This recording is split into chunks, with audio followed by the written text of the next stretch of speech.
va accueillir mon Totov pour cette belle émission. Allez, salut mon Totov, comment tu vas? Salut tout le monde. Ça Ça va? va? T'as vu la bande de tarés, je me traîne quand même, Ah, putain, ça. je les connais un peu. Ouais, tu les connais un peu, ouais. Bah, tu me Mm. diras quand t'es là, t'es pas mieux, hein, t'es pire. T'aimes bien me réserver des surprises. Comment tu vas, mon Totov? Ça va très bien. Ça va bien? Ça va bien, ouais. Bon, t'as vu les infos un peu? Ouais, c'est bon, c'est bon. Bah, de toute façon, le congrès est repris maintenant, ça va être plus facile. Ouais. Ça va être plus facile, quoi. Donc, ça correspond un tant soit peu au calendrier qu'on pensait être. Voilà, donc jusqu'à décembre, encore un peu chaotique. Et puis, premier trimestre, on devrait se lancer sur Ouais, autre ouais, chose. ouais. Voilà, Moi, tranquille. ouais, je pense février-mars, c'est fini cette histoire, là. Ouais, Tant ouais, qu'ils reprennent la chambre, ça moi, va. je pense. Ils commencent déjà, ils n'ont pas encore mis les pieds dans la chambre, qu'ils commencent déjà à fighter. Donc, imagine ce que ça va être quand ils vont arriver. Oui, c'est ça, c'est ça. C'est pour ça Je- qu'il Ils c'est pourront encore chanter mieux. la chanson comme un ouragan qui passait sur. C'est ce que j'ai Mais mis l'autre fois à Sylvia parce qu'elle avait un plein ouragan là-haut.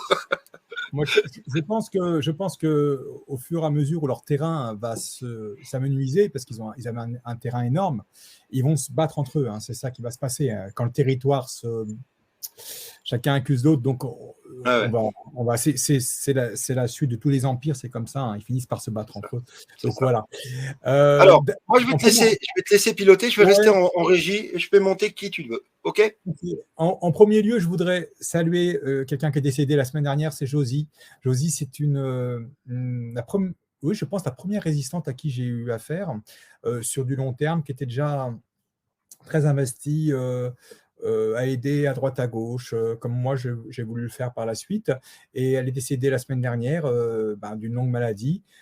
Pour le coup, une vraie longue maladie sans Paix à piqûre. son âme alors. Paix à son Ouais, âme. paix à son âme, c'est une vraie résistante. 3 jours avant son Tu m'en décès, avais souvent parlé, effectivement, de Josie. ouais, Ouais. Josie, hein, voilà. 3 jours avant son décès, elle disait encore, ça y est, on les tient. Voilà, elle était à fond dedans. Et elle avait une telle défiance envers les médecins qu'elle est morte en paix, puisque quelques jours avant de mourir, elle a dit, elle m'a dit, elle m'a dit, oh écoute, ils m'ont dit que je m'étais aggravé, je suis sûr que c'est pour me faire chier. Donc quelque part, elle est, comme elle a Elle a été retenu, au bout. Elle a été au bout et elle y est elle était au encore. bout, voilà. Voilà. Donc, Josie là-haut, on te fait des gros bisous Voilà, et on Josie, va se voilà, battre jusqu'au bout. On une lâchera grande rien. résistante. Je pense que certains la connaissent. Elle était de tous les Ouais, combats. sur Paris, elle était vachement. Ouais. Ouais. Voilà. Bon, alors, Bon, elle gros aura bisous à perdu, toi, ma enfin, Josie. va nous aider de là-haut.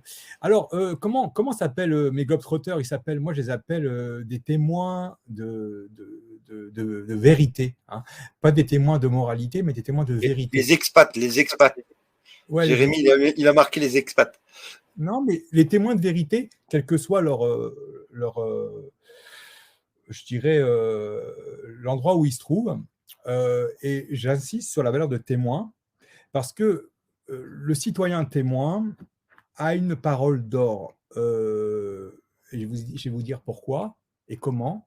Ça, c'est la loi le dit. Actuellement, non. Tous les témoins citoyens, s'ils ne sont pas dans la doxa, sont traités de complotistes, de nazis, d'antisémites, enfin, tous ces gros mots tous ces adjectifs qui déclenchent chez celui qui est matrixé un rejet. Donc, ils envoient du lourd. Mais ce même témoin gênant actuellement, avant l'ADN, mais même encore maintenant, si vous voulez, les policiers, en cas d'enquête criminelle, la chose qu'ils cherchent le plus, le Saint Graal, c'est le témoin. Le fameux témoin qui est actuellement le simple citoyen, vous voyez, le paysan, peu importe, lors d'un procès aux assises, il fait tourner la balance d'un côté ou de l'autre parce qu'il est témoin et il est censé être honnête en tant que honnête citoyen. Donc ces honnêtes citoyens se transforment en monstres actuellement, mais ce n'est pas grave. Vous voyez que quand ça les arrange, le témoin a une parole d'or qui saurait être mise à défaut. Alors, à l'heure des idées préconçues, on a passé les idées préconçues, on est maintenant aux idées préfabriquées. Les faits divers, ils sont télécommandés, l'actualité est scénarisée, l'émotion est choisie et imposée, les journalistes sont discrédités, les experts de plateau sont déshonorés. Qu'est-ce qui nous reste? Si ce qui se passe vous dépasse, Francovision, c'est fait pour vous. Parce que les témoins de réalité sont les garants de la vérité. Et aujourd'hui, on va faire un nouveau tour du monde parce qu'on a eu certains témoins à la première émission, d'autres pays maintenant, d'autres témoins pendant cette émission. Je sais que la première vous a beaucoup plu. Et puis, on aura fait beaucoup de destinations à la fin de ces 2 émissions. Et puis, à la 3e émission, on mixera un peu tous ceux qu'on a eus, peut-être des nouveaux. Voilà. Mais là, c'est quand même, on est encore sur la revue d'effectifs. Non, normalement, si tout se passe bien, je sais qu'il y en a qui ont des problèmes de connexion. On doit aller aux États-Unis, en Australie, au Costa Rica, au Brésil et en Géorgie aujourd'hui. Vous voyez? Donc, Alors on va là, j'en ai voyager. que 3 pour l'instant. Hein. On n'a que 3, oui. Je sais qu'il y a des problèmes de connexion. Alors, bien, tu vas nous faire montrer Jérémy du Brésil. Est-ce qu'il est là, Jérémy? Oh là, Jérémy, mets ton Voilà, micro, s'il te plaît. voilà. Salut, Bonjour. Salut, Jérémy. Ça va? bienvenue. Ça va, merci, et vous? Ça va. Quelle Ça heure te- il est chez toi? Il est 17h17. Pas mal. Oh là! Bravo. Magnifique. Magnifique. Ça te Y a fait pas de quoi d'être hasard. regardé par des milliards de personnes? Alors, ne mettez pas trop la Abuse pression. pas, toi. Non, mais au moins 3. Non, ça va. Non, C'est la famille. j'ai vu que sur des lives, il y avait à peu près 5000 personnes. Donc, c'est pas mal. Ouais, on est alors j'ai regardé tout à l'heure pendant le jingle, on est 152 000 Parce qu'il y a plein de, en tout. il y a plein de Ah ouais. réseaux. Toutes les Oui, il y a plateformes. plein de réseaux. D'accord. Il y a plein de réseaux. On a 8 Ça va, il plateformes. fait beau chez toi? Oui, ça va très bien. Tu es dans quel coin du Brésil? Dans quelle partie? Alors, je suis plutôt vers le centre. Ça s'appelle l'État de Minas Gerais. Ok. La ville principale? La capitale, c'est Belo Horizonte. Oh, on connaît tous. Oui, Belo Horizonte, si, je connais, parce que je connais. Oui. Non, mais c'est vrai en plus, je te jure, je connais. Et tu travailles là-bas, donc tu es dans quel domaine d'activité? Donc moi, je travaille en télétravail. Donc je travaille à distance, je ne travaille pas avec une entreprise du Brésil en fait. D'accord, ok. Et ça fait longtemps que tu es là-bas? Ça fait plus de 2 ans. Ah oui, donc c'est récent en fait, pendant le Covid quoi en fait. Hein. Oui, en plein dedans. Ça a été compliqué pour émigrer justement parce que à cause de toutes les normes pour prendre l'avion, etc. Ouais. Ouais, d'accord. Belo Horizonte ici. Voilà. Yes. En plein milieu, Donc moi, je suis un peu à peu près vers la gauche. Tu vois la ville Ipatinga en fait, sur la gauche de Belo. Pardon, sur la droite, excuse-moi. Sur la droite de Belo Horizonte. Je sais plus ma gauche. Vous n'avez pas la même gauche ou la même droite que nous? Alors, tu vois Ipatinga qui est en gras en fait. Elle est en gras comme Belo Horizonte parce que c'est une grande ville. Si tu dézoomes un petit peu. Voilà, là on le voit dans. Ah oui, là. Voilà, c'est ça. Ah oui, ok. Donc je suis ici en fait. Je suis dans cette ville là. Ok, super. Et quelle est l'ambiance au Brésil actuellement? On va dire que c'est très partagé en fait. Il y a quand même beaucoup de gens que je connais dans mon entourage, par exemple, si on parle directement politique, qui ont voté pour Lula. Toute ma famille, par exemple, on va dire 70% ont voté pour Lula et 30% ont voté pour Bolsonaro. Donc moi, ça, c'est ma réalité. Voilà, mais en fait, on se rend compte que… Toi-même, tu votes là-haut? Non, j'ai pas le droit de voter pour l'instant parce que j'ai pas la citoyenneté au Brésil. Mais ta famille est au Brésil? Ma famille du côté de mon mari, en fait. D'accord. Mais ma famille, à moi, personnellement, elle est en France. Elle est en France, d'accord. Donc toi, tu n'es pas brésilien? Je ne suis pas encore brésilien. Ça va peut-être le devenir, mais pas encore. D'accord. Okay. Eh ben, tu parles de mari, donc tu es marié, tu vas te marier avec un Brésilien. Oui, je suis déjà marié, oui. D'accord. Félicitations. Oui, dans ton entourage, on est sur une majorité Lula. Enfin, du moins le disent-ils. Parce que tu sais, il y a toujours le vote à droite et toujours un peu un vote honteux. On nous l'a vendu comme ça et peut-être qu'il y a des votes de gauche qui, devant l'urne, changent. Mais bon, ça, c'est autre chose. Oui, ça, effectivement, ça peut avoir lieu. Par contre, la ville ou la région où je suis, on va dire que c'est à peu près 70% pour Bolsonaro. D'accord. Ok. Et c'est une région plutôt pauvre, plutôt aisée? Je dirais que c'est un petit peu entre les deux. Moi, j'ai l'impression de voir beaucoup de pauvreté quand même quand je me balade. Mais c'est aussi la différence culturelle entre ici et la France. Parce qu'en France, on est quand même beaucoup plus aisé qu'ici au Brésil. En moyenne, on a quand même une pauvreté qui est beaucoup plus importante. Donc c'est vrai que c'est choquant quand on arrive en tant qu'expatrié au Brésil et qu'on a vécu en France ou en Europe en général pendant des années et qu'on voit la situation au Brésil, c'est assez choquant. C'est assez choquant. Et la sécurité, ça va? Parce qu'il y a toujours des vieux... Ah, oui, alors on m'avait fait peur, mais des Brésiliens même qui viennent du Brésil m'avaient fait peur en me disant que le Brésil, c'était un pays, surtout dans les grandes villes où il y avait beaucoup les favelas, etc., des gens armés, etc. Et en fait, moi, je suis au Brésil, je me sens plutôt en sécurité, là où je suis en tout cas. Je ne peux Parfait. pas parler pour les autres villes, bien sûr, parce que je n'y suis pas allé, mais là où je suis, je me sens plutôt en sécurité.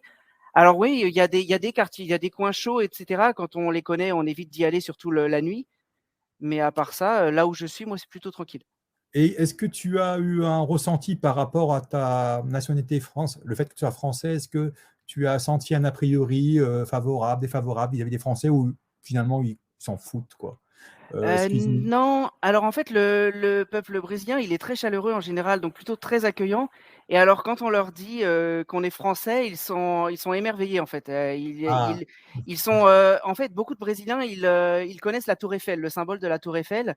Parfois, ils connaissent Paris, mais ils savent même pas que ça veut dire la France, quoi. Ils savent pas que d'accord. Paris c'est en France, mais ils Ok. connaissent Paris. Donc, quand on leur dit qu'on est français, qu'ils font le rapprochement, ils sont comme ça, ah, qu'est chic, qu'est chic. Ah, voilà, c'est toujours Ouais, mais l'image. ils Bon, bah, connaissent ça. Paris à cause d'un Neymar, c'est pour ça.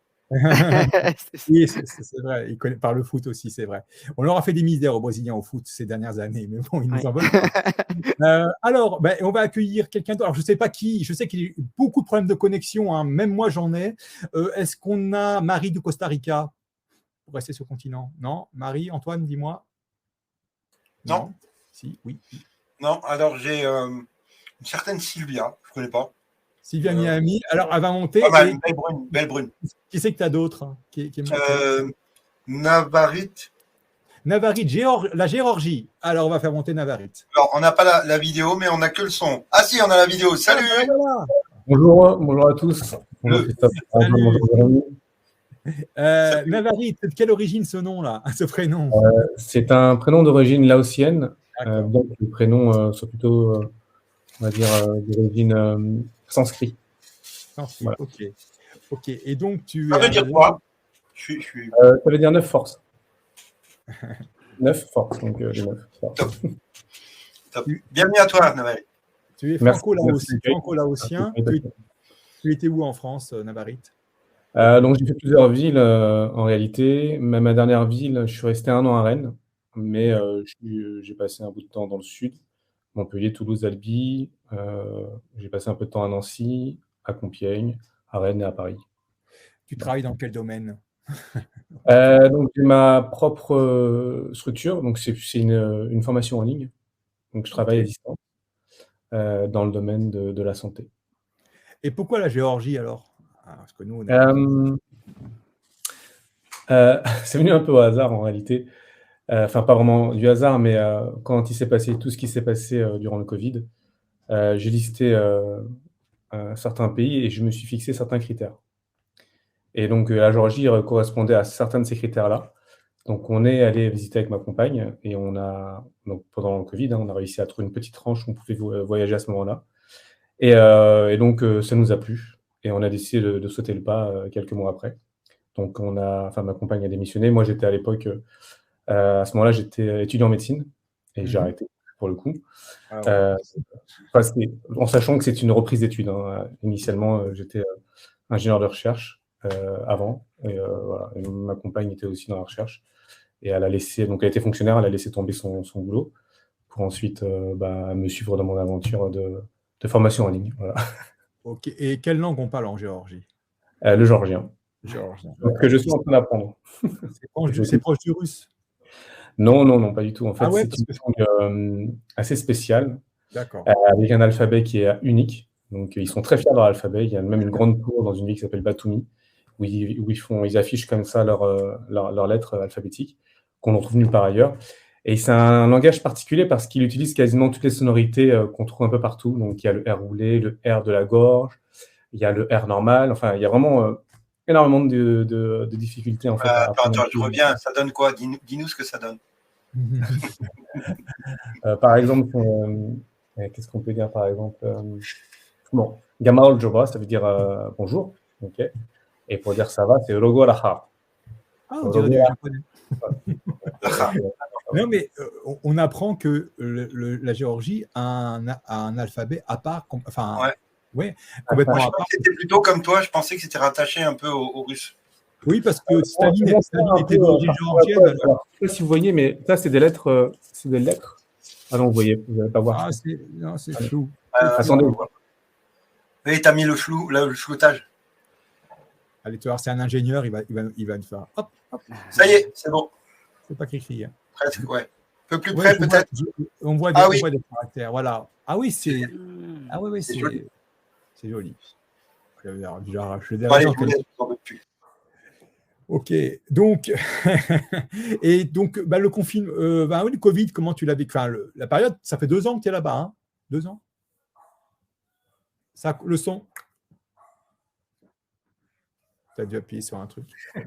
Non, je disais que ça faisait un peu moins d'1 an et demi. En fait, on est arrivé ici, on a visité il y a 2 ans, mais le temps de se préparer au départ, en fait, ça a mis quelques temps, donc ça va faire 1 an et demi dans quelques. Ouais. Et l'ambiance dans ce pays, en Géorgie, avec. Alors, je ne pourrais pas parler de l'ambiance dans tout le pays, je peux parler de ce que j'ai vécu moi. Donc moi, j'étais dans un petit village, donc je suis toujours près de la mer. En fait, c'était très, très cool. Les gens, en fait, ne se prenaient pas la tête par rapport à ce qui se jouait dans le monde. Et d'ailleurs, il y a un des critères a été pour moi, par exemple, le taux de vaccination. Il restait un des plus bas dans le monde donc, quand j'y suis allé, donc en septembre 2020. Et il était de l'ordre de 10% à ce moment-là. Donc, c'est un super indice. Ah, c'est bien placé, hein, près de la mer. Ouais, c'est bien placé. C'est très bien placé. Donc, l'été doit être chaud et l'hiver froid. Ouais, c'est un peu ça. Alors, ça dépend des régions, mais là où je suis là, donc au bord de la mer Noire, dans une petite forêt de pins, dans un tout petit village en fait, il fait, l'été il fait très chaud et il fait toujours plus de 2-3 degrés pendant l'hiver. Ah, ça va, ouais. Et le petit français là-bas, ça donne quoi? En fait, il y en a très peu. Donc, voilà, ça, c'est. Il y en a très peu. Là où je suis, il y en a très peu. Il y en a donc 2 ou 3 que j'ai répertoriés. En revanche, il y en a beaucoup plus dans la capitale. Et en fait, je faisais aussi partie d'un groupe d'expatriés sur Telegram. Et je pense que j'en ai inspiré certains, puisqu'on en a vu arriver là très récemment. Plus au niveau de la capitale. Alors, si on reparle du Covid, si jamais je reviens rapidement dessus, le taux de vaccination est monté à 30%, ce qui reste quand même très bas. Oui, ça reste pas. Donc, de 2020 à maintenant, avec un taux de contamination aussi, de mort, entre guillemets, qui est aussi bas, qui a absolument aucune corrélation. Et il n'y a pas que ça aussi qui est intéressant, c'est qu'ils avaient une incitation financière à se faire vacciner, qui était de l'ordre à peu près 1/3 du SMIC local. Et malgré cette incitation financière, en fait, la population n'a pas joué le jeu. Et on voit même dans des restaurants à l'époque où ils ont essayé de mettre un pass sanitaire en place, ils n'ont pas réussi. On voit des grosses affiches où c'est écrit no pass. Tu vois. Donc en fait, ils accueillent les gens et ils allaient à l'encontre de ce que disait donc la loi. Et ça a duré 2 mois. Ils ont essayé de mettre un passeport en place. Ça a duré 2 mois et ça n'a pas marché. Alors, c'est génial parce que tous les retours des pays de l'ex-bloc de l'Est, on se rend compte que ce bloc qui a été sous le joug de dictature identifie immédiatement les premiers signes d'une dictature quand elle se met en place. Et pour le coup, ils ont des réflexes qu'on n'a pas, nous, occidentaux, enfin, nous, on les a, mais des réflexes, puisque ici, on ne l'a jamais eu, la dictature, et quand elle arrive, on ne s'en rend pas compte, on dit, quand sur les plateaux télé, un complotiste dit on est en dictature, je ne vous dis pas, en France, c'est oh là là, c'est comme si on parlait d'un inconnu, quand on parle de manipulation, de fraude possible aux élections, ça n'existe pas, c'est pas possible. Vous parlez d'un truc qui n'existe pas. Donc, qu'est-ce que c'est vraiment c'est drôle parce qu'on a toujours regardé l'Est, le bloc de l'Est comme quelque chose de juste avant le mur surtout, de complètement fermé, etc.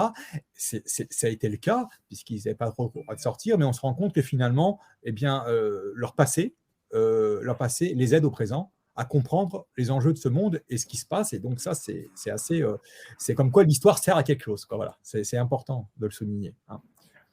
Tout à fait. Ok. Alors, qui c'est qu'on a d'autre, Antoine? Je suis désolé de te mettre à contribution parce que je sais qu'il en manque. Et il y a l'Australie qui doit manquer. Est-ce qu'on a Sylvia? Ben voilà, ah bah, toujours éternelle. Ben voilà, Sylvia. Sylvia? Hello, vous m'entendez? Non, c'est bon, c'est parfait. C'est parfait. Sylvia, on se connaît. Parti. La première question. C'est qui la belle brune là? On dirait une varoise. Ah ouais. J'ai failli pas Bisous, voir. Sylvia. Ouais, je suis à côté de Cap Canaveral. D'accord. Là.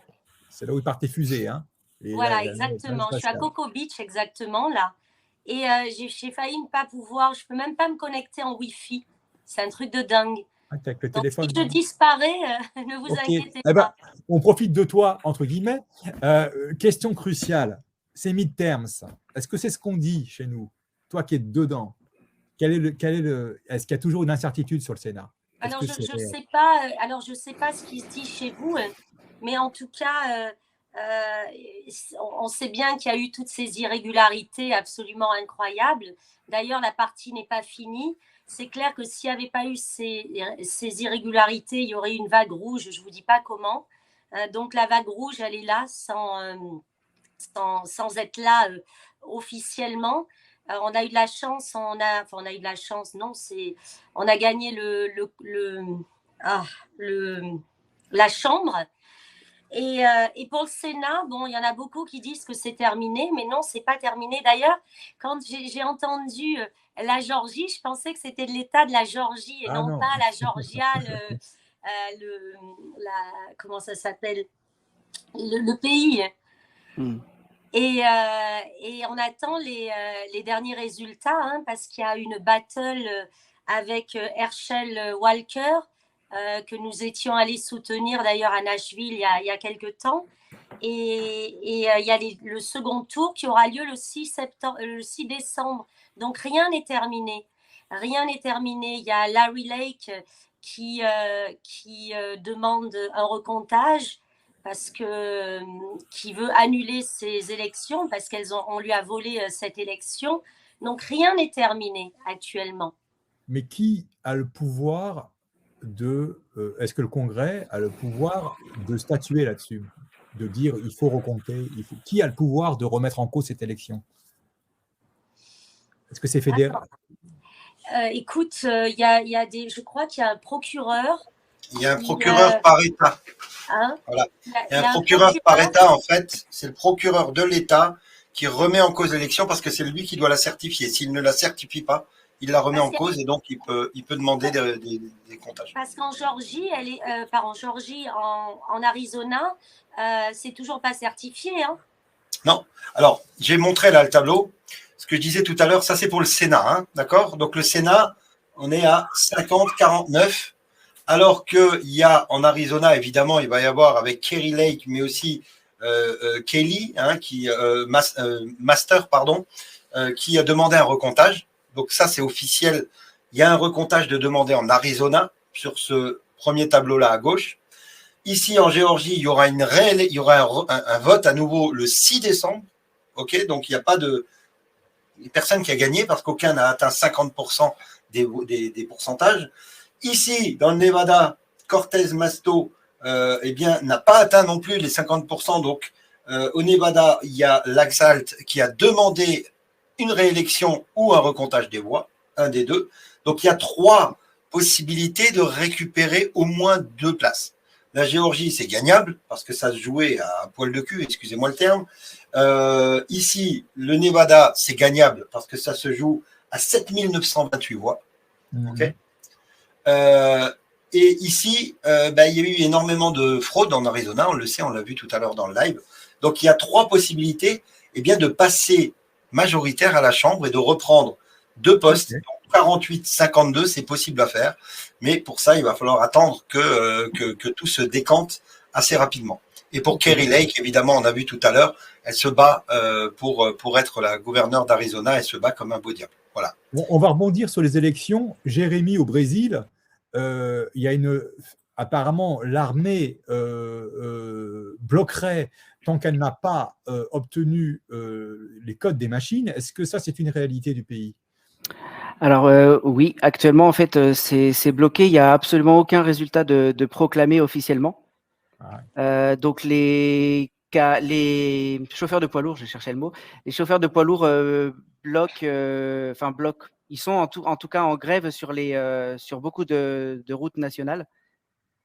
Donc certains endroits sont bloqués, mais on va dire Bolsonaro avait demandé à ce que les routes ne soient pas bloquées.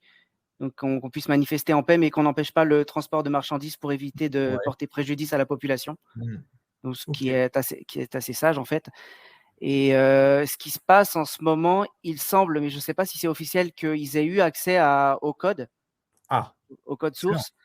Maintenant, c'est toujours en cours d'investigation. J'ai des informations, moi je suis pas mal l'actualité sur Twitter d'un député qui est du parti PL, donc de Bolsonaro. Et il donne pas mal d'informations. Je pense qu'il a un petit peu les choses en avant-première de son côté. Donc, sachant que tu as l'armée qui est avec Bolsonaro. Hein. Oui, ils sont du côté de Bolsonaro. En fait, Alexander de Moraes, qui est le ministre du tribunal suprême des élections, essaye de censurer à fond tous ceux qui vont contre le résultat des élections. C'est le fameux juge de gauche là qui a contribué à la libération de Lula. Ouais.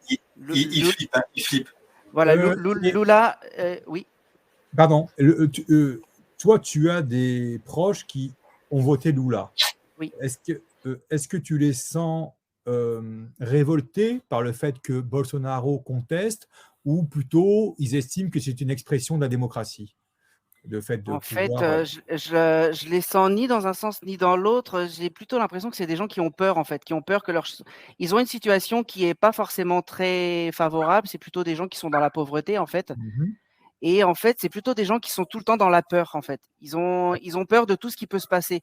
Dès qu'il y a une pénurie de quoi que ce soit, ils sont en panique. Il n'y a plus d'essence, ils sont en panique. L'autre jour, on a eu une pénurie d'essence, ça a duré 48 heures. Les gens étaient tous en panique. C'est dingue. Hein. Ils auraient attendu 48 heures, c'était bon, quoi. Ce qui est drôle, c'est que tout le monde est d'accord, quel que soit pour qui on vote, de dire que le monde est tenu par la finance. Ça, je pense que tout le monde est d'accord. Et moi, ce que j'ai du mal à comprendre chez ces personnes, c'est, puisque c'est tenu par la finance, qui tient aussi les médias, comment explique-t-il que ce même pouvoir médiatique pousse des leaders de gauche populistes, alors même que c'est au détriment de la finance, si on réfléchit bien. Est-ce que cet anachronisme, non, je ne pense pas qu'ils s'en rendent compte. Non, en fait, ils ne l'ont pas intégré. Ces gens-là, ils sont devant la télé, ils ingurgitent les informations que leur envoient les journalistes gauchistes, on va dire. Ils ingurgitent à longueur de journée, ils regardent la télé avec que des événements hyper négatifs qui leur sont montrés à la télé. Mais à aucun moment, ils ont cette pensée en se disant qu'il y a des journalistes qui sont de gauche, en fait. Ils ont pas ça à leur esprit. Ils sont complètement hypnotisés par ce qu'on leur envoie comme information. Ok, c'est drôle. Alors, juste Christophe, on a une invitée qui est là, c'est Yasmina. Ah, Yasmina. Malibu. Ah, l'autre côte. Oh. Bonsoir Yasmina. Salut. Alors, c'est Yadzimina, c'est compliqué. Et tu sais, Christophe, je ne suis plus à Malibu. Je suis dans le désert maintenant. J'ai quitté Malibu. J'ai failli aller en Floride. Sylvia, j'aurais aimé te rencontrer. J'ai failli vivre en Floride. Et puis, en fait, il y a eu tout un concours de circonstances qui fait que je suis à Yucca Valley. Près de Tu pourras toujours venir en Floride me voir. Ouais. J'ai une amie, moi je suis corse d'origine, j'ai une amie corse qui vient en Floride, donc il y a des chances que j'y aille.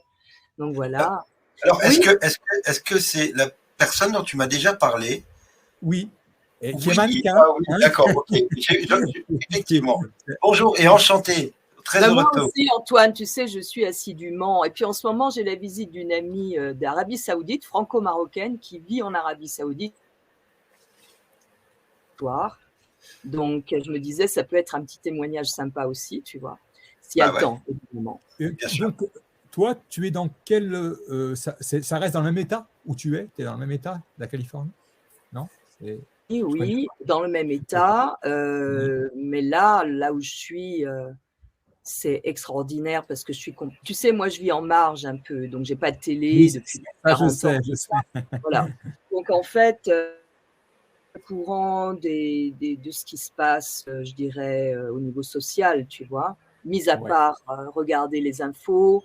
J'ai un ami qui est journaliste, je dirais dissident, que je connais depuis les années 2010, depuis que j'étais à Malibu, qui lui m'avait dit en 2012 qu'il y avait un programme qui avait été mis en place et que ça allait éclater à un moment ou à un autre, mais jamais j'aurais imaginé que ça allait prendre cette forme, en fait.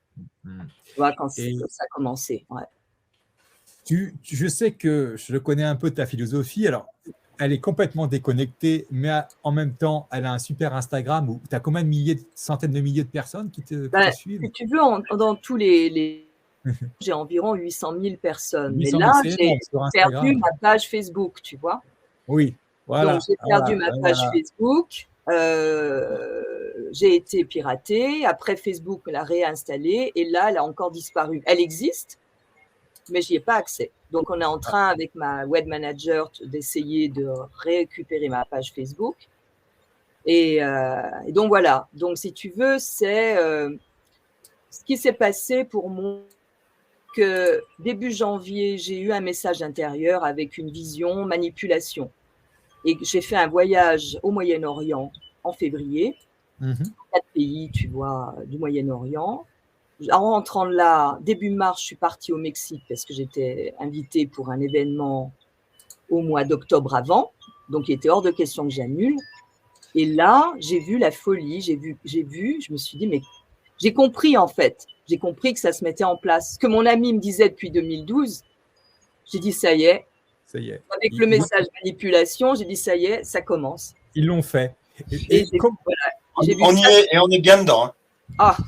Et toi qui es connecté, vraiment, comment tu vois les choses évoluer? Ben moi, quelque part, je jubile, tu vois. Parce que moi, ça fait plus de 40 ans que je parle de toutes ces choses et on m'a toujours dit que j'étais l'illuminée de service. Tu vois. Oui. Et là, maintenant, les choses, elles sont là. Et pour moi, je vois ça très positivement. Je pense que c'était vraiment ce qui doit secouer pour pouvoir passer à un autre niveau, au niveau de la race humaine. Tu vois, vraiment, on ne peut plus fonctionner comme on fonctionnait. Et moi, je trouve ça que je trouve tous les jours, il y a quelque chose qui sort. Tous les jours, il y a un nouveau truc, tu vois. Et je me dis, mais c'est pas vrai qu'il y a encore des gens qui gobent, tu vois, qui vont gober l'Ukraine, qui vont gober, tu vois, toutes ces choses. Tu te dis, mais c'est pas vrai, quoi. Eh ben oui. Eh ben oui. Et non, mais vous voyez, il y en a qui sont fiers avec leurs 10 000 abonnés qui remuent la queue. Elle a 800 000. Elle est tout à fait, tout à fait. Et tu veux, ce qui a été formidable pour moi, parce qu'on parlait de comment on a vécu le Covid, moi, ça a été vraiment 2 années fantastiques. Parce que déjà en 2019, j'avais dit je ne veux plus voyager, je voyage trop, je veux rester à la maison. La situation sanitaire arrive, merci. Pour moi, c'était super. Et c'est là que j'ai commencé à développer ce que je ne faisais pas parce que je n'avais pas le temps, j'étais toujours en vadrouille, les vidéos live, les contacts avec le public, donner de l'information en douceur. Parce que là, j'ai été censurée pendant 3 mois sur Instagram. J'étais en Instagram prison, tu vois, parce que j'ai posté quelque chose par rapport à… Ah oui, mais Insta appartient à Zuckerberg. Donc Voilà. Donc, si tu veux, là, ça y est, apparemment, c'est levé. J'ai été privée de live pendant quelques jours. J'ai été privée de badge parce que moi, je supporte un orphelinat, comme tu le sais, et tu nous as aidé gentiment. Tu as fait une donation pour l'orphelinat quand on a fait notre live. Et en fait, je ne pouvais plus avoir des badges que mes followers prenaient pour supporter l'orphelinat. Donc là, ça y est, ça recommence à bouger. Mais si tu veux, ça a été pour moi l'occasion de pouvoir amener au public ma philosophie, ma façon de voir les choses depuis 40 ans. Parce que j'ai bientôt 70 ans, tu vois. Donc, si tu veux, c'est toute une vie, tu vois, d'observation, d'expérience, qu'enfin… Et là, ça a été pour moi extraordinaire. Parce que là, ça a été… waouh, il suffit de témoigner de l'expérience vécue pour que ça résonne dans d'autres et que ça fasse sens. et que ça fasse, si tu veux, boule de neige, tu vois. Ça. Et les retours que j'ai eus m'ont vraiment beaucoup surpris, positifs. Hein. Donc je me suis dit, en fait, je suis pas si folle que qui sont sur le même. Tu fais travailler une fabrique au Népal. Hein. Voilà, je fais travailler plusieurs artisans au Népal et avec une partie des ventes de mes châles, il y a pour soutenir l'orphelinat. Et là, par un de mes followers, c'est pour ça que c'est intéressant de vraiment donner ce qui nous est propre, ce qui est notre expérience. Une de mes followers l'année dernière me contacte et me dit, écoute, je vois que tu fais quelque chose pour l'orphelinat. Cette année, c'est trop tard, mais l'an prochain, on va faire un dossier pour un grant de $100 000. Et il y avait plusieurs associations qui étaient, si tu veux, présentes pour avoir ce grant. Et l'orphelinat l'a eu. Donc, ça a été, tu vois, on pleurait avec Sonia qui m'avait contacté. Tu vois, on a fait une vidéo live en privé toutes les deux et on était vraiment émus parce que ça fait 1 an, tu vois, qu'elle suit tout ça. Et puis voilà. Donc, ça marche. Et moi, si tu veux, je vois que des gens, mon amie Akima est là, et je disais ici, moi, je vois que des gens gentils. Les gens sont gentils. Je suis à Yucca Valley, la ville est propre, les gens sont gentils, ils sont bienveillants. Tu sens, tu vois, c'est pas tout ce qu'on peut montrer de l'extérieur. C'est déjà le monde d'après. C'est déjà le monde d'après où quand on voit quelqu'un, on n'a pas envie de lui faire du mal et plutôt on est enclin à lui faire du bien. Et ça, c'est un énorme problème à l'heure où je vois des pseudo-alerteurs passer leur temps, faire des vidéos entières à défoncer les autres alerteurs. Ils ne les connaissent pas. On prend un humain et on le déchiquete. À la déchiqueteuse. Hein. Moi, je vous dis, quand vous accusez quelqu'un de quelque chose, il faut que vous soyez prêt à jouer votre tête dessus. Si vous n'êtes pas prêt à ça, dites que c'est votre opinion personnelle. Parce que c'est bizarre, à l'heure où il faut vraiment se réunir, on n'arrête pas de parler de réunion. On m'envoie des vidéos vraiment dégueulasses où les alerteurs principaux sont accusés de tous les maux. Et je m'interroge sur la santé mentale de ceux qui regardent ça à longueur de journée. C'est clair. Si vous avez besoin de gens qui disent du mal pour vous sentir bien, c'est que vous avez une piètre opinion de vous-même. Non, mais ça, c'est pathétique, Christophe. Tu sais, donc, je finis. Si vous n'arrivez pas à concevoir que des gens comme Antoine, moi, toi, ou tous les gens qui sont là, parce que ça, je le sais, ils ont leur plus grand plaisir, c'est de faire plaisir à autrui. Si vous n'arrivez pas à concevoir que ce sentiment de faire plaisir à autrui est le plus puissant qu'on puisse imaginer, parce que c'est un sentiment d'amour, c'est que vous ne l'avez jamais éprouvé. Et je vous plains. Voilà. C'est simplement un petit, parce que là, il y en a vraiment, ils passent des vidéos entières à dire du mal. C'est incroyable, les vidéos entières. Donc, moi, je veux dire, il y a des gens qui nous regardent et qui regardent ces torchons, ces poubelles. À un moment donné, vous savez, il faut être clair avec soi-même. Si tu permets, je vais rebondir là-dessus parce que vous savez que je ne suis pas du genre à dire du mal de personne, d'ailleurs, à part de l'état profond, évidemment, parce qu'on les emmerde royalement. Mais pendant mes 6 jours de retrait, là, j'ai constaté pas mal de choses. Je vous dis toujours, allez voir tout le monde.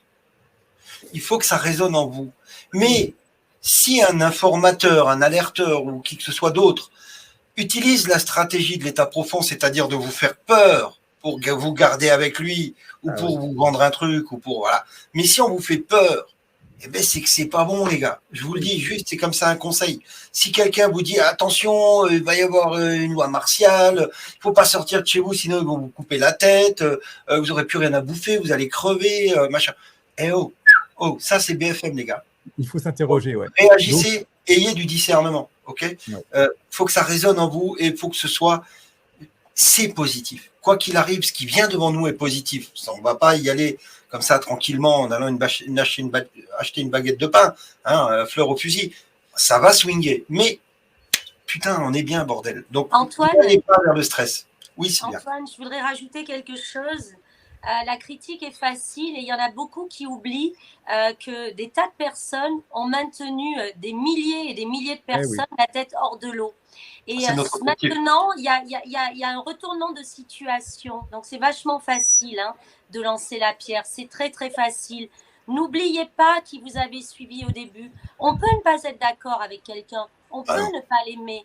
Mais de faire des vidéos comme ça où on crache son venin, de leur dire « Oh, mais vous pouvez aller voir les autres, il n'y a pas de problème. Mais bon, moi, je suis le meilleur, ou etc. » Mais comment on peut se regarder dans la glace? Il n'y a pas de meilleur. Et je dis toujours quelque chose de très important. Nous, on est... comment on dit on est... oh, pardon, je suis fatiguée. Voilà, la meuf, elle est aux États-Unis, elle trouve plus ses mots en français. En anglais. Non, mais on est responsable. Oh, ça y est, ça m'est revenu. On est responsable de ce qu'on dit et c'est important. Bah oui. On est responsable de ce qu'on dit. Mais vous qui nous écoutez, vous êtes responsable de ce que vous écoutez, de ce que vous comprenez et de ce que vous colportez aussi. Et oui, quand vous mettez dans un chat, on est foutu. Mais qu'est-ce que ça vous apporte de cracher Non mais attends, tu sais ce qu'on me disait, tu sais ce qu'on me dit toujours. C'est quoi ta source? C'est quoi vos sources pour nous dire qu'on est foutu, les gars? Non mais c'est quoi, à part la peur? Non mais celui qui dit on est foutu, quand il le marque, il est ni mieux avant ni après ni pendant. Il a rien apporté à part du défaitisme. Et si tu voulais, il verse dans l'égrégore, ce fameux égrégore. Vous me dites, Christophe, on te croit le quantique, mais finalement, certains font tout le contraire. Je n'ai pas dit qu'il fallait penser béatement, positivement toute la journée. On est forcément sujet à des variations. Mais il faut absolument, quand vous êtes dans le négatif, faire quelque chose de spirituel ou d'artistique. Vraiment couper l'information et partez sur autre chose, parce qu'à un moment donné, il faut faire un reset aussi. C'est trop puissant ce qu'il y a en face. Donc, il faut, quelque part, si vous voulez, quand vous relayez le désarroi, on est foutu. Vous auriez dit on est foutu il y a un an. Et là, il bien que ça avance quand même. Donc, ça n'avance à rien. Ça n'avance à rien. C'est une position de prostré. Et ceux qui disent qu'on est foutu ne proposent rien. Vous ne proposez rien. Donc, c'est ça qui est détestable. Donc, je ne sais pas, Navarite, toi, est-ce que tu as... Excuse-moi, Sylvia, on va revenir. Attends, je voudrais juste finir une seconde. Je vais perdre le fil et c'est important. Et après, il y a l'histoire des cagnottes, etc. Parce que dit, oh oui, toi, tu es bien parce que tu ne demandes pas de dons, tu n'as pas de cagnotte, etc. C'est pas parce qu'on fait des cagnottes ou non que c'est un gage de confiance, ça. Parce que quand vous entendez les uns et les autres, parce qu'il y a beaucoup de retournements de veste, il y a les personnes qui ont censé certains personnages et tout, et qui maintenant les dénigrent complètement. Je ne sais pas, vous qui suivez ces genres de personnes, vous ne posez pas des questions. Quand on voit avec les dons, vous avez des dons, quand on voit ce que vous faites avec, moi j'ai plein de messages me disant ce que vous faites avec, et les gens sont super contents, et il y a toujours des gens qui crachent dans la soupe, c'est quand même dégueulasse.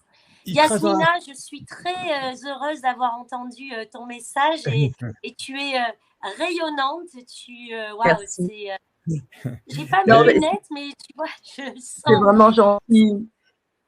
Ce que je voulais rajouter, Christophe, en fait, vas-y. je ne sais pas si on a le temps, c'est que... Non, on a le temps, on a 1h30. On est à une époque, pour moi, j'observe tout ça, tu vois, de loin comme ça, et ce que je vois, c'est que ils ont été utilisés à mauvais escient. Les gens sont connectés sur la fréquence vibratoire d'un mot, mais qui correspond à ce que c'est. Donc, du coup, ça fait descendre au niveau de l'égrégore. Attends, ça bug. Ça bug, relance. Il y a Zemena, ça bug un peu.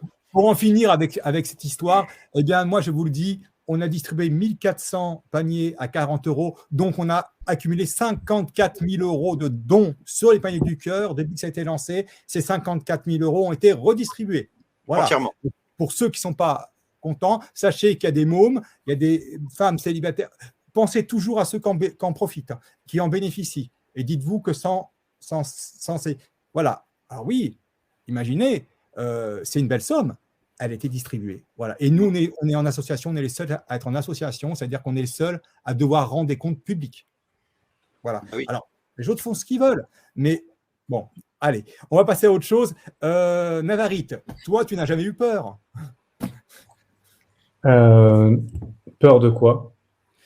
C'est-à-dire, au début de cette pandémie, quelle a été tout de suite ton attitude? Est-ce que tu t'es dit, mon Dieu, on va tous mourir? Je ne pense pas. Ou là là, ça sent le pâté, on nous raconte des bêtises. Dis-moi.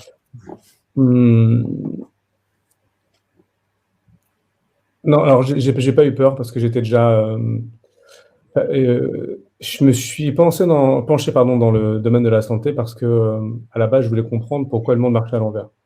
Donc en fait, j'ai pas fait médecine pour devenir médecin, c'est ce que je dis souvent aux gens qui m'entourent. J'avais prévenu les gens qui m'entouraient que j'allais rentrer dans la médecine pour essayer de voir justement ce qui clochait. Et donc j'y suis allé déjà avec ça, et après avoir fait 4 ans, j'ai compris que ce qui clochait. Donc quand c'est arrivé, tout ce qui est arrivé, finalement, c'était pas très surprenant et ça rejoignait bien ce que je pensais. Et en plus, ça me donnait une belle excuse pour arrêter. Donc, c'était cool comme ça. Donc, moi, j'ai trouvé ça bien. Donc, tu penses que c'est la méthode de formation, enfin, le système de formation qui vous inclut en médecine dans un espèce de processus mental qui est une prison, en fait, quelque part. Ouais, alors il y aurait beaucoup de choses à dire dessus. Je pense que j'aurais pas le temps de développer, mais pour juste essayer d'être synthétique, je pense qu'aujourd'hui, alors je sais que ça va faire rager beaucoup de médecins, mais je pense que la médecine nous enlève la capacité des jeunes étudiants à penser, tout simplement parce que c'est très dogmatique. Et j'ai un peu de recul pour pouvoir le voir, puisque auparavant, j'ai fait des études d'ingénieur et avant ingénieur, j'ai fait un master à la fac d'informatique.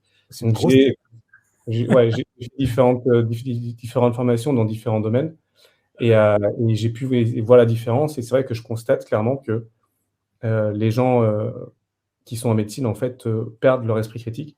Et en plus, ce sont des élèves qui souvent sont brillants au lycée, mais même si le formatage commence bien avant le lycée, hein, ça, je pense qu'on est pour ça. Et voilà, donc il faut un certain temps, mais le problème, c'est qu'on renforce en fait ce formatage avec le temps.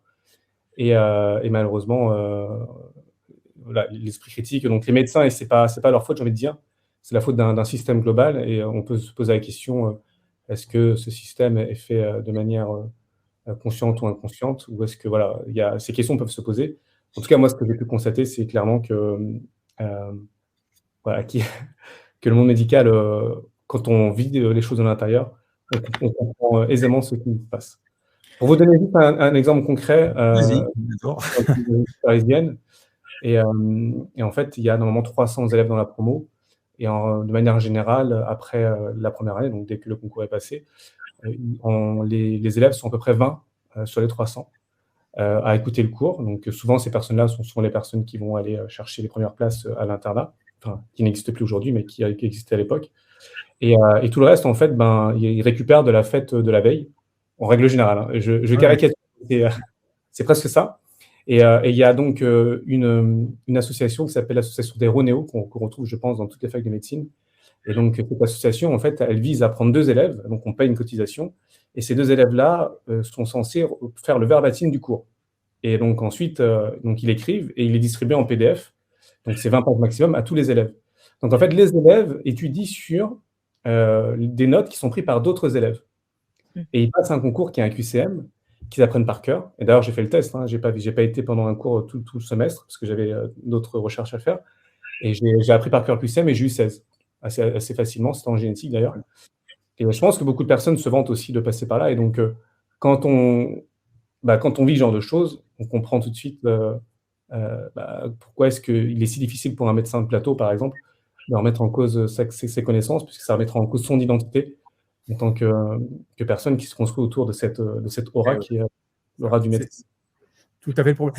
Jérémy, je ne t'ai pas posé la question que je pose à tout le monde. Comment s'est passé les confinements au Brésil? Comment se sont passés les confinements? Est-ce que c'était strict? Parce qu'on a appris en Afrique du Sud, par exemple, c'était ultra strict. Les gens ne pouvaient même pas acheter de cigarettes. Bon. Je ne sais pas au Brésil comment ça s'est passé. Donc, dans ma région, il y a eu donc toutes les boutiques qui ont été fermées, tous les magasins, tous les lieux publics étaient fermés. Ensuite, il y a eu un confinement, mais c'était pas strict au sens où au Brésil, de toute façon, pour tout d'ailleurs, quand il y a des règles qui sont mises en place, elles sont rarement respectées parce qu'en fait, il n'y a pas le contrôle derrière. Il n'y a pas de police. On ne croise jamais la police ici. Donc, il y a beaucoup de lois d'ailleurs. Ce qui m'a surpris, c'est qu'il y a beaucoup de lois qui sont équivalentes aux lois françaises, mais pratiquement aucune ne sont respectées parce qu'en fait, il n'y a pas l'ordre derrière pour faire respecter la loi. Ok. Alors attends, je cherche un billet d'avion pour le Brésil, moi. De rebondir sur ce que dit Jérémy, justement. En fait, je trouve que ce que dit Jérémy, justement, ça souligne l'importance de ce type d'émission ou des forums Telegram en règle générale où les personnes donnent leur expérience locale, sur place. Parce qu'il y a toujours des différences entre ce qu'on entend et les lois qui existent et ce qui se passe en réalité. Si je prends l'exemple de la France, il y a une loi qui vise à dire qu'il est interdit d'être en état de par la voie publique. Or, on voit très bien qu'elle n'est pas respectée. Dites-vous que c'est pareil. Les flics eux-mêmes ne la respectent pas. Donc, et si tu veux, quelque part, ce qui est intéressant aussi dans ce que dit Jérémy, c'est qu'il y a des pays qui vont émettre des lois que les gens vont entendre, et après, derrière, ils n'ont pas les moyens de les mettre en œuvre. Et souvent, c'est des pays qui sont un peu plus, qui ont moins de moyens. Donc, clairement, comme la Géorgie en fait partie, j'imagine, et le Laos, un pays dans lequel j'ai vécu également. Donc, c'est pour ça que c'est important d'avoir des témoignages qui sont, entre guillemets, des témoignages de première fraîcheur, qui sont de l'ambiance du pays. Donc, c'est très intéressant. C'est pour ça que c'est vrai que ce que vous dites, vous, témoin de réalité, ça passe par le prisme de vos émotions et de votre personnalité. Mais globalement, c'est un reflet, je dirais, réel de ce qui se passe dans les pays. Et c'est ça qui est intéressant. Yazimina. Oui. Tu as quelqu'un derrière toi. C'est Akima. Bonjour. Bonjour Akima. Salut. D'où viens-tu? Qui es-tu? Moi, je veux savoir. Honnêtement, je voulais juste vous faire un petit coucou. Donc, je m'appelle Akima, je suis française d'origine marocaine et je vis en Arabie Saoudite. Justement, pour faire un peu écho, je rends visite à Yazemina et je suis aux États-Unis pour 2 semaines. Et pour faire un petit peu écho à ce que Yazemina disait un peu plus tôt, en fait, on s'est rencontrés virtuellement, voilà. Et regardez maintenant où on est, un an après notre rencontre. C'est les complotistes. On appelle ça la famille d'âme. La famille d'âme. On évite à s'inviter les uns des autres avec une grande confiance, sans aucun problème. Akima, tu sais ce que je dis. Désolé, je tutoie tout le monde. C'est parce qu'on est, comme je le disais tout à l'heure, on est une grande famille d'âmes. On se retrouve tous. Il n'y a pas de hasard, comme je dis toujours, il n'y a que des rencarts et on est là pour se connecter les uns aux autres. Et si vous êtes là ce soir, c'est un plaisir et c'est pas pour rien. Juste dire, on va avoir un focus sur l'Arabie Saoudite. L'Arabie Saoudite. Comment ça s'est passé? Bah oui, parce que ça, c'est pas évident. Attends, juste, elle voulait terminer son propos, juste, Totof.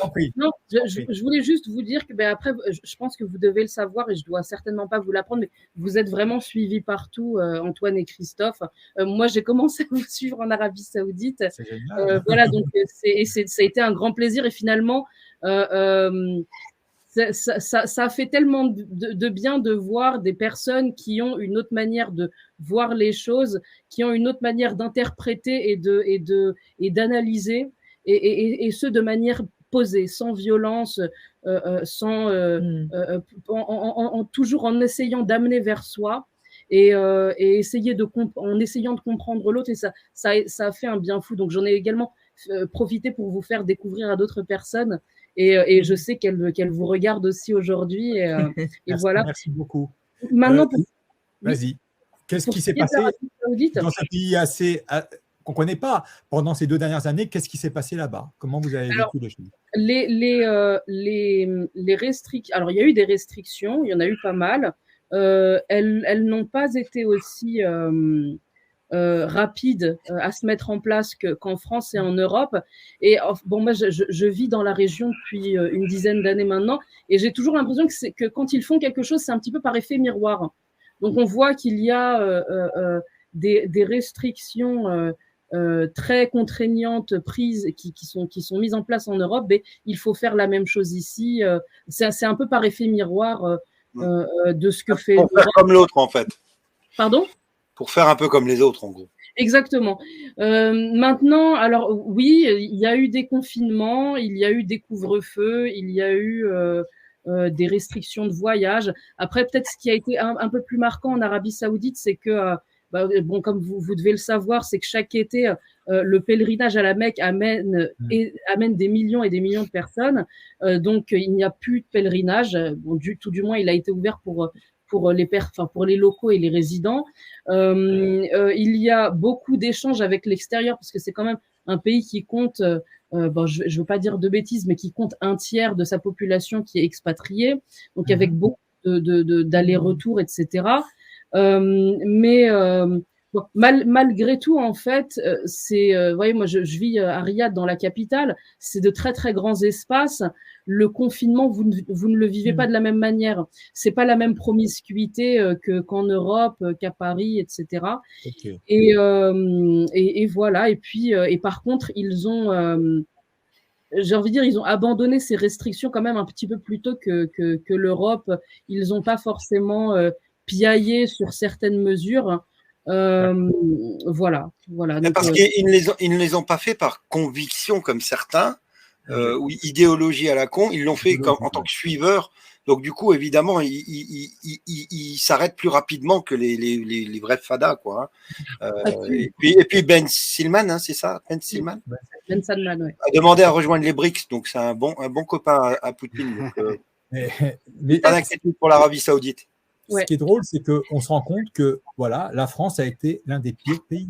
Mais la France, la France est le pire pays. Les gens se rendent pas le meilleur en même temps. L'un des pires. L'Australie aussi. Hein. Oui, l'Australie terrible. J'attendais que quelqu'un d'Australie n'est pas venu. Françoise, dommage. Peut-être la prochaine fois. Parce que j'attendais beaucoup de l'Australie, hein, même la Nouvelle-Zélande. J'aimerais bien savoir parce que apparemment c'est très chaud là-bas sur les libertés. Voilà, dites-vous bien que quand les gens me disent quand est-ce qu'on va être libéré, il se peut qu'en France on soit dans les derniers parce qu'on a été l'un des pays les plus ailés, le pass sanitaire, et on se voit que la réalité géorgienne, brésilienne, américaine, on le sait, ça dépend des États, hein, on le sait très très bien. Toi, Yasmina, en Californie, c'était assez compliqué, c'était assez dur. Oui, en fait, moi le confinement. Comme je suis pas au courant de ce qui se passe, que je vois pas les mainstream médias et tout ça, j'ai continué ma vie comme elle était avant. C'est-à-dire que si je devais aller à la poste pour poster mes châles, mes commandes, j'y allais. Il y avait personne, c'était désert. Malibu, c'était désert. Je suis allée une fois à Los Angeles pendant le confinement. J'ai jamais vu ça. Personne dans les rues. Mais moi, j'ai continué ma vie comme si de rien n'était, tu vois. Ça m'a pas. En plus, une parenthèse. Voilà, je vis un peu en ermite quelque part. Ça m'a pas vraiment dérangé, quoi. Il y a eu le masque. Ils voulaient le masque. Moi, je porte pas de masque. Alors j'ai mes écharpes. Je mettais une écharpe. Puis ça, tu vois. Mais ce qui a changé, c'est que j'ai arrêté de travailler en tant que modèle et actrice depuis 3 ans bientôt. Parce que je veux pas me plier aux règles sanitaires de SAG, du Screen Actors Guild. Voilà. Donc, ça, d'ailleurs, mon agent m'a sorti du board. Enfin, tu vois, oui. Et parce que un de mes agents est hyper démocrate. Tout le entertainment industrie. Oui, ils sont tous démocrates. Mais incroyable. C'est comme en France, ils sont tous de gauche, hein, les artistes. Ils vivent dans les meilleurs quartiers de Paris, mais ils sont de gauche. C'est extraordinaire. Ah ouais. C'est bon. Je vais vous demander à chacun, je ne sais pas lequel va commencer, un bon souvenir. Depuis la période Covid, tu veux dire? Ouais, un bon souvenir. Alors, votre plus beau souvenir et vos meilleurs moments. Voilà. J'en veux pas. Un bon souvenir. Je sais que on commence par les dames, si tu permets. Le premier qui a une idée. Ok. Allez, qui a une idée à main levée là? Un bon souvenir. Moi, c'est la relation aux autres. Parce que c'est difficile de dire un bon souvenir. Mais c'est cette communication comme ça qui s'est mise en place avec le confinement, avec les autres, et ces retours. Le cœur qui grandit, tu vois. Des gens qui sont heureux de pouvoir partager. Ça a été merveilleux. C'est vraiment la chose qui m'a surprise le plus. Okay. C'est en étant présente, sans filtre, authentique, pas de, si tu veux, de gêne, en disant des choses vraiment intimes, comment ça peut toucher les gens, comment ça peut leur donner d'autres options. Et ça a été pour moi, mais on dit en anglais fulfilling, mais au-delà de ce que j'aurais pu jamais imaginer, quoi, vraiment. Magnifique. Jérémy. Merci. Jérémy. Donc moi, ça va plutôt être centré sur moi-même, désolé. En fait, mon bon souvenir, c'est que j'ai réalisé le début d'un rêve ici au Brésil. Je m'étais jamais imaginé m'expatrier au Brésil. Je voulais aller au Canada au départ et ça n'a pas fonctionné comme je voulais. Donc, en plus, c'était tout froid. Ouais, mais j'aimais bien. Et en fait, au Brésil, j'ai eu l'occasion d'acheter un terrain en pleine montagne dans la forêt. Et je suis en train d'investir pour construire ma maison dessus. C'était un rêve que j'avais depuis tout petit, que je voulais à la base réaliser en France, mais j'ai pas réussi à trouver cette occasion, les fonds pour le faire en France, parce que c'était trop cher. Et ici au Brésil, j'ai pu le faire. Donc là, je m'investis à fond là-dedans en ce moment. Et je suis content parce que je suis en train de créer mon autonomie en lien avec la permaculture, l'agroforesterie, etc. Et je suis à fond là-dedans. Pour être un peu trivial, ça t'a coûté combien là-bas au Brésil pour avoir un ordre d'idée?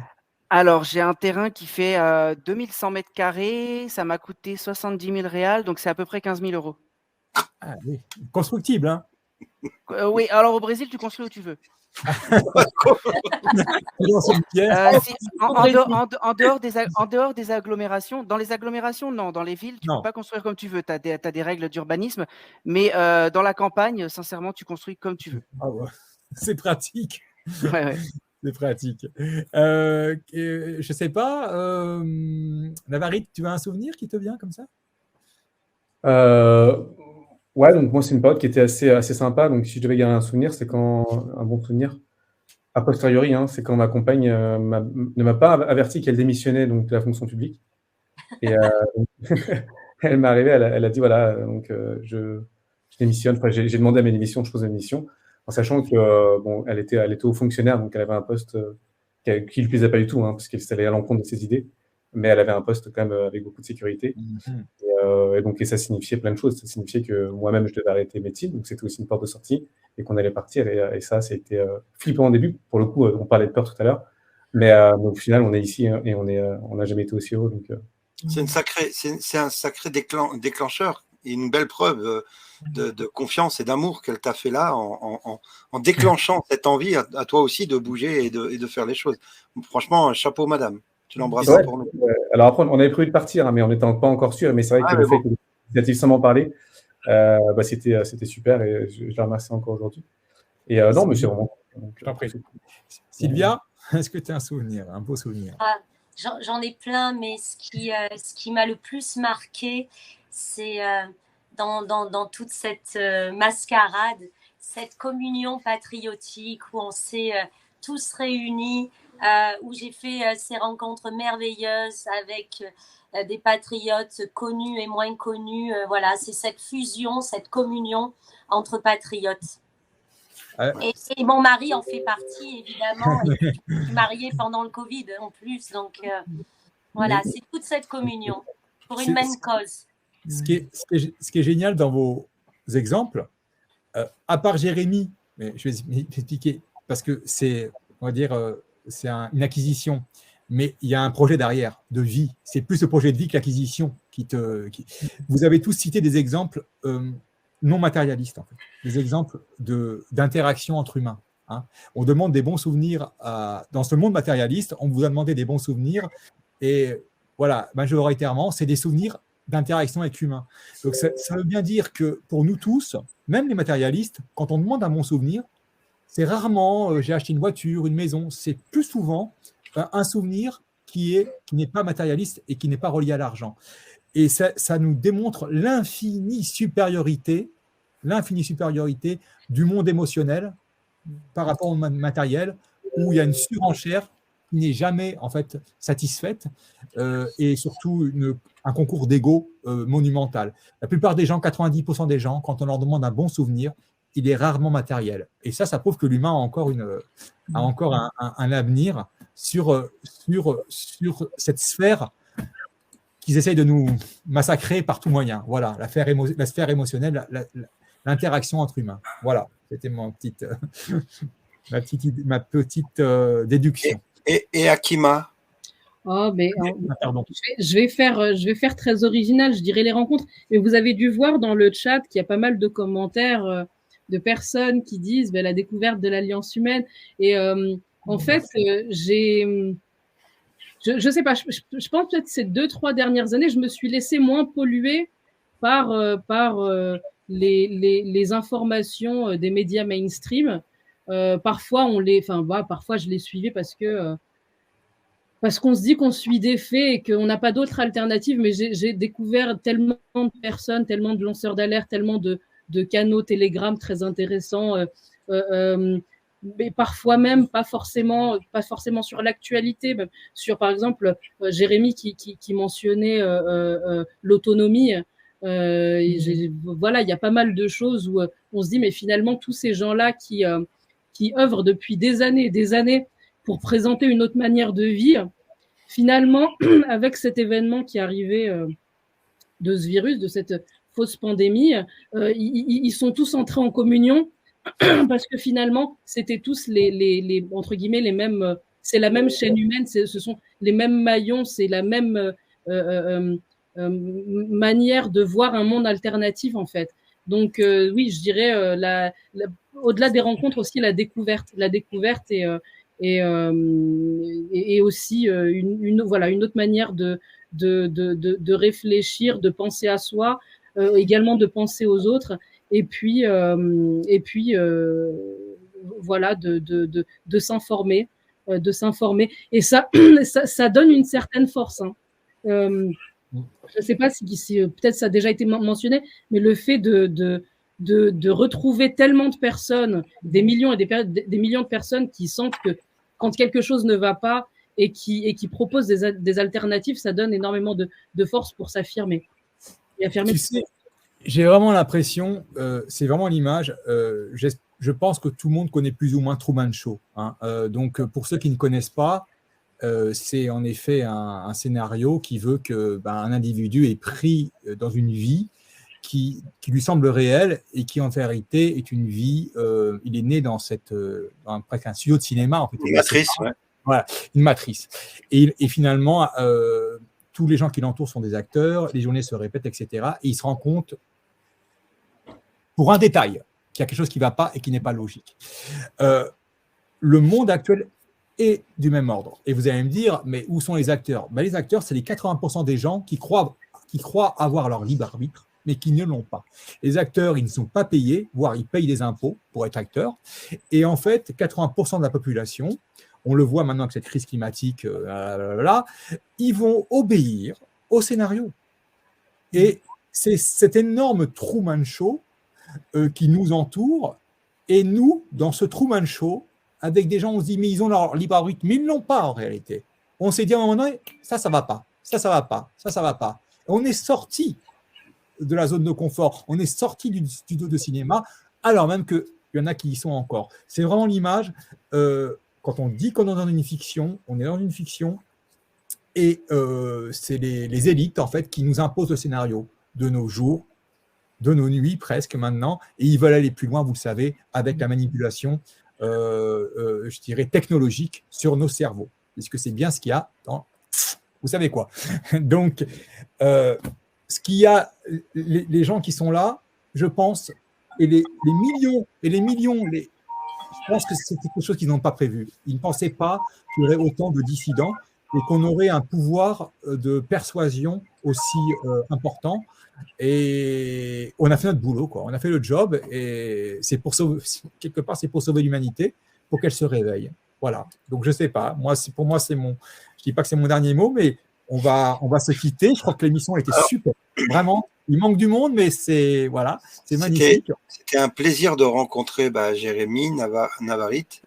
Nava comme neuf et Rit comme force, c'est ça? C'est bien ça, voilà. Yazé Mena. Si je l'ai bien dit, voilà. Yazimina, Yazimina, o Yazimina. Yazimina, io lo dico in italiano, no? Si dice Yazimina, no? No, è perché la mia nonna non parlava francese. No, parla italiano? No, Corsica. Corsica, è la stessa cosa. C'est la même chose. C'était un plaisir de te voir après tellement de temps où Christophe m'a parlé de toi et de ton soutien et je te remercie vraiment sincèrement. Akima, toi aussi, merci beaucoup. Très belle idée d'émission de Christophe, cette idée de Francovision, parce que ça permet de se voir, de se connaître, parce qu'on se connaît déjà au fond, vous le savez. Et c'est ça notre plus belle, moi, mon plus beau souvenir, parce que je ne me suis pas prononcé, mais je vais le dire, c'est cette connexion des âmes. Ce qu'on est en train de vivre là, ça dépasse notre corps, ça dépasse notre présence ici sur Terre en tant que chair et os, mais c'est plutôt nos âmes qui se reconnectent parce qu'on a dû vivre quelque chose en tant que résistant avant quelque part, parce qu'on a toujours été des rebelles dans l'âme, hein, c'est le cas de le dire. Et la plus belle chose que je retiens moi de cette expérience du Corona Circus et de toute cette expérience actuelle, c'est ça, cette connexion des âmes. C'est assez fou, et Christophe le vit de la même manière, c'est que quand on rencontre des gens qui suivent nos lives, on se connaît comme si on se connaissait depuis des années, parce que ça dépasse la matrice, ça dépasse tout ça, et c'est magique, quoi. C'est juste magnifique, et de vous voir là, Jérémy, pour la première fois que je rencontre, c'est un plaisir. Le petit chat derrière, qui doit s'appeler Bolsonaro, à mon avis.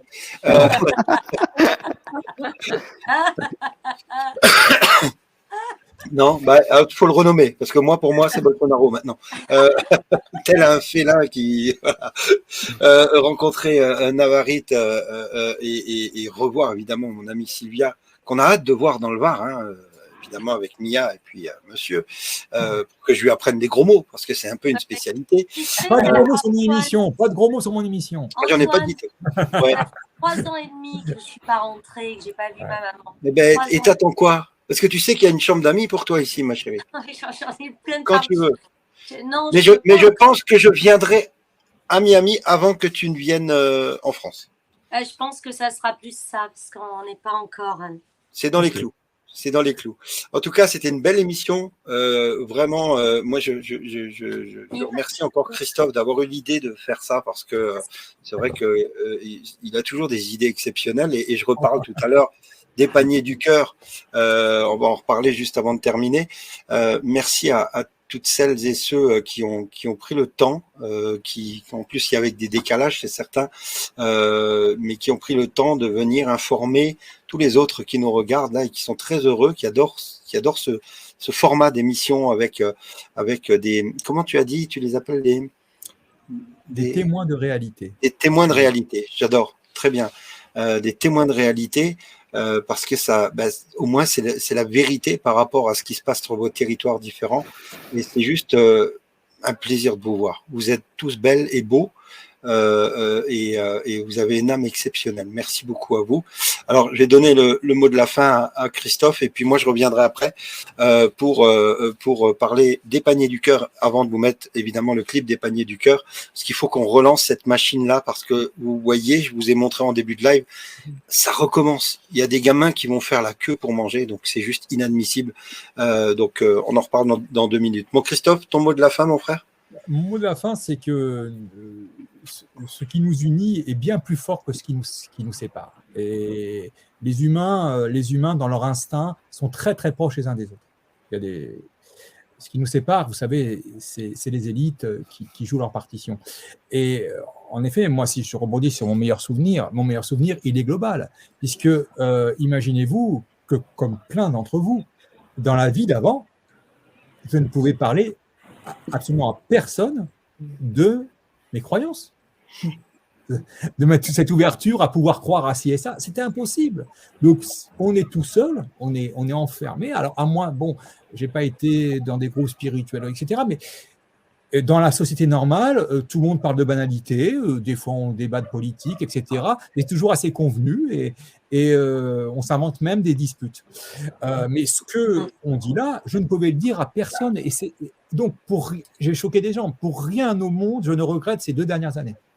Et je sais que dans ces 2 dernières années, il y a eu des morts. Mais il me semble que ces 2 dernières années sont ni plus ni moins que la marque d'une reprise en main et que ce qui s'est passé là était un moindre mal pour réveiller les gens rapidement. Parce que il faut un choc pour réveiller les gens. Il faut que les gens subissent des choses chez eux, intimement, pour se réveiller. Chacun. C'est ça. Ça paraît long, mais c'était court et intense. C'est court et intense. Et leur désir, ils y seraient arrivés sur 10-15 ans. C'est pour ça que je pense qu'ils ne sont plus maîtres du calendrier. Je pense que c'est une guerre, donc il y a des morts. La différence, c'est qu'il y a des morts qui se sont jetés sur la mort, alors qu'ils ont été prévenus en se faisant injecter quelque chose qui était expérimental. Et puis, il y a les autres, donc, qui ont été vraiment acculés et qui n'ont pas eu la force de résister. Donc, je pense que moi, je suis pour un monde où il y aurait une grande concorde, où on ne tuerait personne, mais on écarterait définitivement, type Guantanamo, ceux qui ont fait du mal. Mais si on commence à couper les têtes, on héritera d'un monde où on coupe les têtes. Voilà. Donc, il va falloir être patient, il va falloir être résilient. Et je ne dis pas pardonner, pas du tout. Il faudra vraiment exiler tous ceux qui ont été complices de ça. Et pour le reste, je dirais que l'avenir nous appartient. Merci beaucoup, Christophe. Mes chers amis, je vous remercie. Heureux de vous voir et de vous revoir bientôt, j'espère. Vous revenez quand vous voulez. Vous savez qu'on refait une émission le mois prochain, hein, début du mois, c'est ça, Totof? Non, c'est tous les... C'est le 3e mercredi, ce sera juste avant Noël, de chaque mois. Ouais. Okay. Donc, ce sera un plaisir de vous revoir. Peut-être pour la prochaine, avoir un peu plus oh putain, j'arrive pas à retenir le mot que tu as dit. Attends, de témoin de vérité. De réalité, témoin de réalité. Témoin de réalité, d'en avoir peut-être un peu plus et puis prendre un peu plus le temps. On prendra 2 heures cette fois-ci pour bien échanger, pour aller peut-être dans d'autres questions un peu plus loin parce que c'est vraiment intéressant. Jérémy, Navarit, Sylvia et Yazemena. Et Akima, évidemment, je le dis avec l'accent maintenant, t'as vu. J'aurais passé des heures à écouter. Je voudrais juste dire un mot, Christophe. C'est l'enfermement qui nous a libérés. Oui. C'est vraiment ça. Oui. Moi, ça a été magique pour moi de pouvoir pareil. Disais ce que tu avais, que tu n'avais jamais pu dire, et puis voilà. Ça, c'est vraiment. Mais en fait, ils se sont mis une balle dans le pied, ces cons là, avec le confinement. Parce qu'ils nous ont libérés d'une certaine manière, ils nous ont complètement libérés et ils nous ont rapprochés tous. Donc, c'est génial, c'est qu'avec Antoine, on a la chance de pouvoir rencontrer des centaines d'entre vous, voire des milliers. Ouais. C'est incroyable, tout le monde a un caractère différent, mais sur la fonction d'un humain, enfin, je dirais l'âme, sur, je dirais, le fondamental, on est tous d'accord. Et ça, c'est génial. Donc, on est une forme d'humanité, quelque part, dont on a voulu nous couper. Et donc, en rencontrant toutes ces rencontres, des milliers de personnes, on se rend compte que tous ces gens étaient perdus. Et là, on se retrouve. Donc, ils ont fait une énorme erreur. C'est clair. Voilà. Merci beaucoup à vous. Merci. Soyez sages, mais pas trop. Et je compte sur nos 3 femmes ici présentes. Et surtout, soyez heureux. Voilà. On vous aime. Merci beaucoup à vous. Gros bisous, la famille. Ciao. Salut. Allez, voilà. Totof, encore une très belle émission. Oui, une belle personne. C'était vraiment super intéressant. Et je profite que tu es là pour reparler ce soir des paniers du cœur. Émilie est en train de refaire le site. On le voit avec le beau logo des paniers du cœur qui est ici. Voilà. Vous avez une présentation. Vous allez sur lespaniersducoeur.org, panier au pluriel, lespaniersducoeur.org. Vous avez ici l'accueil, la présentation ici avec une petite vidéo et le petit clip qu'on avait fait à l'époque. Ici, vous avez donc la présentation des paniers du cœur. On reste très... Il y a Christophe et Antoine, mais on ne sait pas qui est Christophe, qui est Antoine pour les lambdas qui ne connaissent pas la hache. On n'a pas voulu mêler la hache et les paniers du cœur pour pas que les gens soient disent « Ah tiens, la hache, machin ». Non, non. Tout le monde doit y avoir accès. Pour bénéficier de l'aide, vous allez ici dans « Bénéficier de l'aide » et vous remplissez. On ne vous demande pas grand-chose si ce n'est pour les étudiants une carte d'étudiant, une pièce d'identité, basta. Voilà. Vous pouvez mettre donc la pièce d'identité, le certificat de scolarité, un petit message. C'est anonyme, personne n'en entendra parler. N'hésitez pas, et n'hésitez pas vous à nous aider. Hein, je vous expliquerai après comment faire. Si vous avez envie de nous aider à devenir référent les paniers du cœur, prénom, nom, prénom, email, entreprise, commerce, enfin tout ce que vous voulez, vous mettez là. Et puis vous avez pour nous soutenir évidemment l'IBAN, tout ça. Si vous voulez pas mettre votre carte bleue sur Internet, vous pouvez faire un virement directement sur ce compte pour que les paniers du cœur soient alimentés. Merci beaucoup à vous. Et vous avez ici les preuves en photo de ce que les gamins, ces jeunes commandent sur ce site bio avec les bons de livraison. Vous avez tout qui est là. N'hésitez pas, vous pouvez aller faire un tour sur la boutique AH 2020 et vous avez le clip Les paniers du cœur qui va passer dans un instant, qui coûte 1 €. C'est reversé intégralement, évidemment, au panier du cœur. N'hésitez pas à nous aider pour pouvoir aider l'autre. C'est pas nous que vous aidez, c'est l'autre que vous aidez. Et donc, c'est vachement important. Est-ce que tu veux dire un mot là-dessus? Oui, on est juste des passerelles. Et donc, j'avais une question sur le fonctionnement. Comme vous savez, on n'a plus de banque. Donc, on a trouvé le palliatif de vous inciter à acheter, vous, des bons alimentaires. En fait, hein. Alors, c'est vrai que nous, on dit 40 €, mais il y a des bons à 20 €. Ceux qui font 20 €, ils font 20 €. C'est vrai que nous, dans la distribution, on distribue pas 40 €. Mais celui qui peut 10, celui qui peut 20, il fait. Mais je ne sais pas s'il y a 10, mais bon, globalement, c'est ça. Non, il y a 10, 20. Il y a 10, 20. Bon, 10, 20. Donc, comment ça marche? Parce que j'ai la question, on paye quelque chose et qu'est-ce qu'il y a en retour? En retour, vous recevez un bon d'achat, en fait. Un bon d'achat. Un code. Un code qui vaut, si vous voulez, au moment où la personne, le bénéficiaire, il va faire ses achats, bon, il doit s'arranger pour être à 40 €. S'il a plus de 40 €, il rajoutera.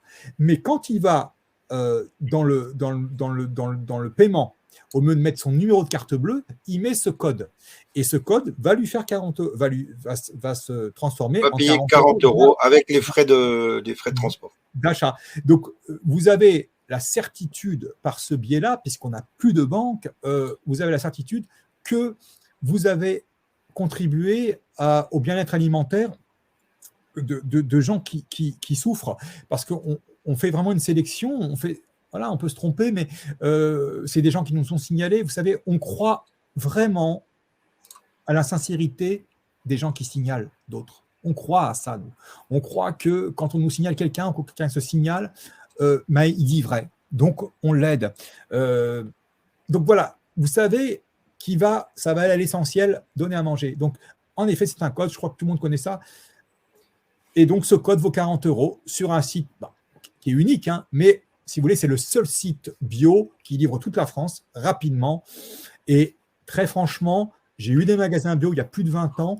Les marques qu'il y a là, Priméal, je ne vais pas faire de pub, pardon, c'est des très bonnes marques. C'est des très bonnes marques. Ce n'est pas des marques qui sont arrivées dans le bio plus tard. Il y a toutes les marques qui sont dans le bio depuis très, très, très longtemps.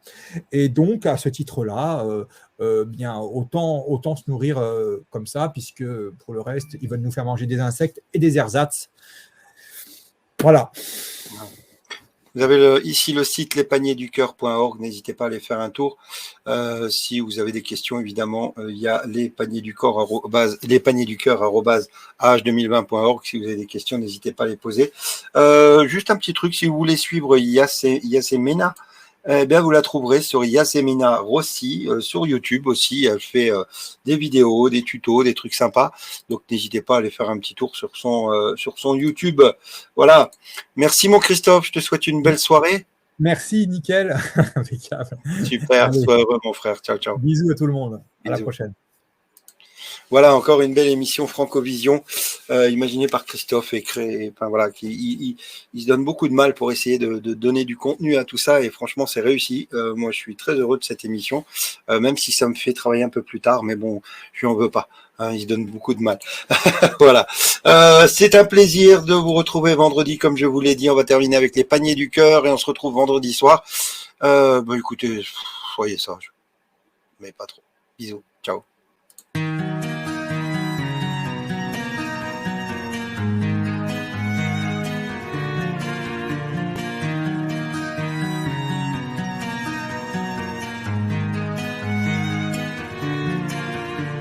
J'ai rêvé de cet élan qui fait friser les anges. J'ai rêvé de l'avant, d'elle et de vendange. Je l'ai ressenti aussi, la vapeur des soupirs, le temps d'un matin qui se penche sur mon avenir.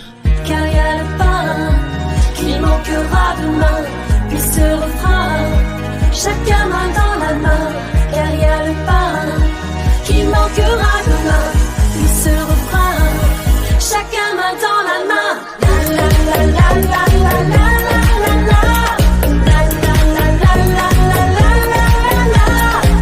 Dans le panier du cœur, il y a une chance, des moments de bonheur, il y a une alliance. La la la la la la la la la. La la la la la la la la la.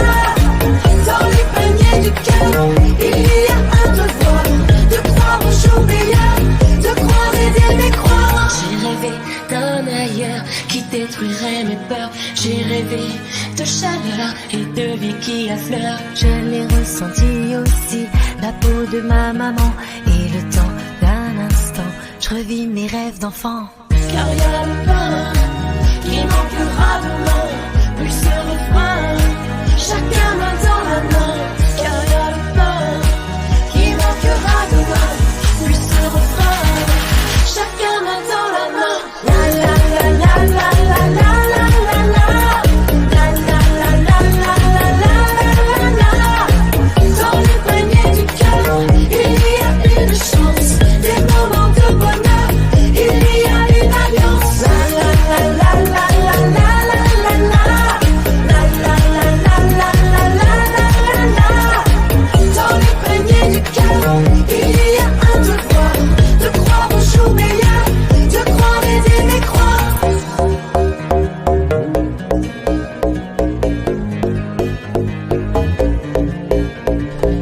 Dans le panier du cœur, il y a une chance, des moments de bonheur.